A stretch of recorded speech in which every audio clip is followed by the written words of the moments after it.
Everyone, in this video, I'm going to share with you how to enter in an offline donation in the GiveLocal system so it counts toward your overall giving day totals.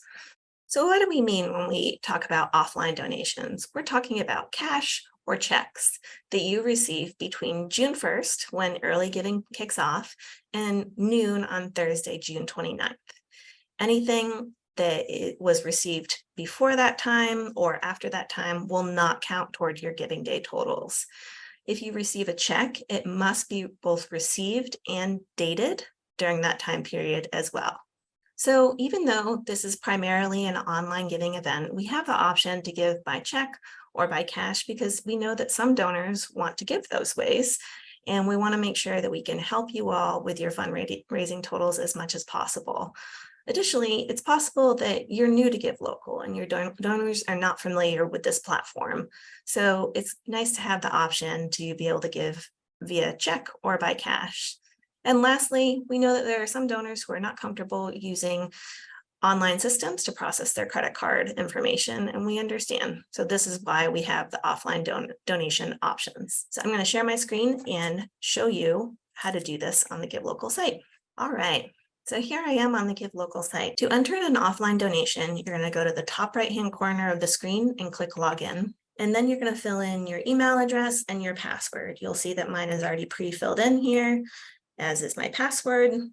So here I am logged in under the Community Foundation website. Your information will look different here. So the numbers that you see here will look different based on what you've fundraised so far. So if you want to add an offline donation, go over here to the left. You'll click Reports, then you can go to the middle here and click Offline Donations. To add an offline donation, go to the top right here, click on Add Offline Donation, and this is where you will add the offline donation information. So say you received a check, and I was the one who made the gift, so I'm going to enter in my information.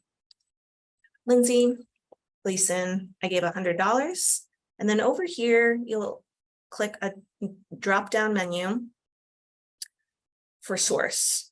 Now you'll see as you scroll down here that there are a lot of options here. This is because our partners at Mighty Cause have fundraisers with hundreds, if not thousands of people. Mighty Cause gives a lot of different options for giving, for types of donations that they accept.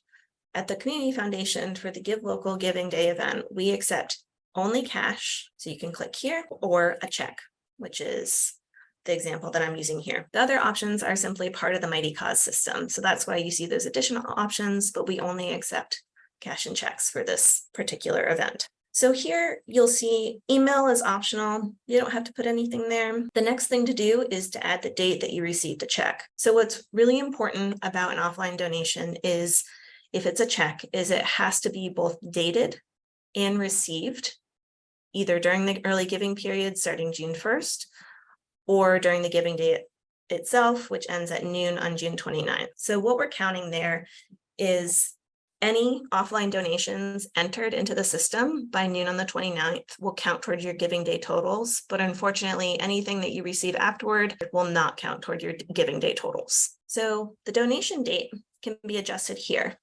So you can either adjust this to the day that you received the check or the date that the check was dated. Now remember, it's important to keep in mind that if it's a check, it must be dated between June 1st and the 29th and received during that time period for it to count. So it's up to you on whether you not want to put the day you received it, which let's say it's the 13th, or the day it was dated, which let's say it was the 8th.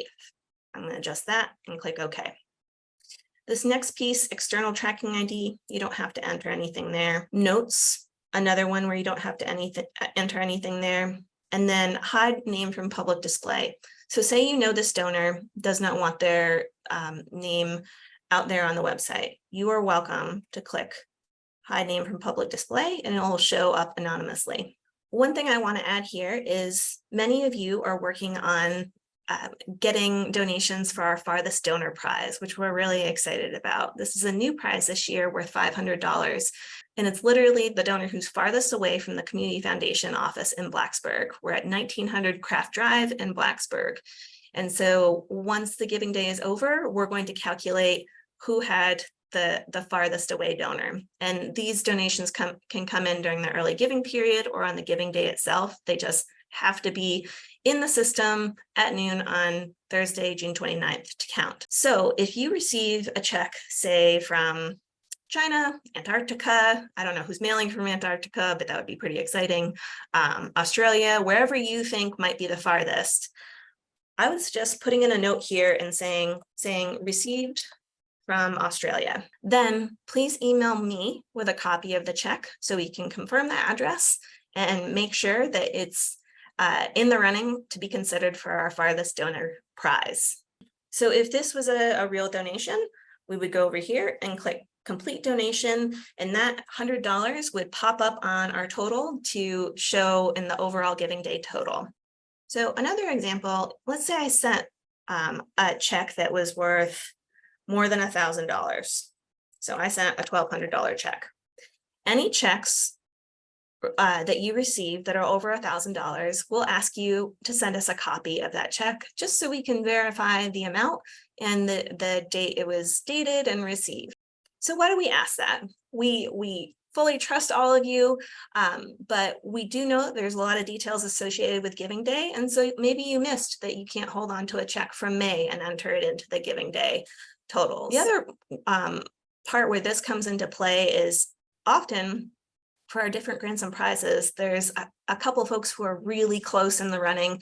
So we just want to make sure we have all the right details from each organization and each large offline donation.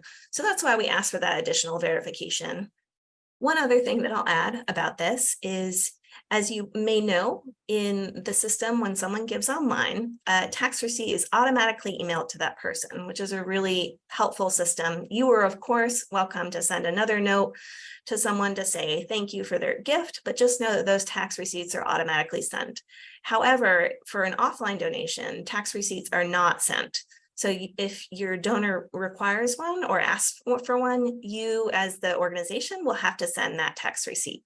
So that's how you enter in an offline donation. If you have any questions about this, please reach out. I'm always happy to chat about this or anything else GiveLocal related.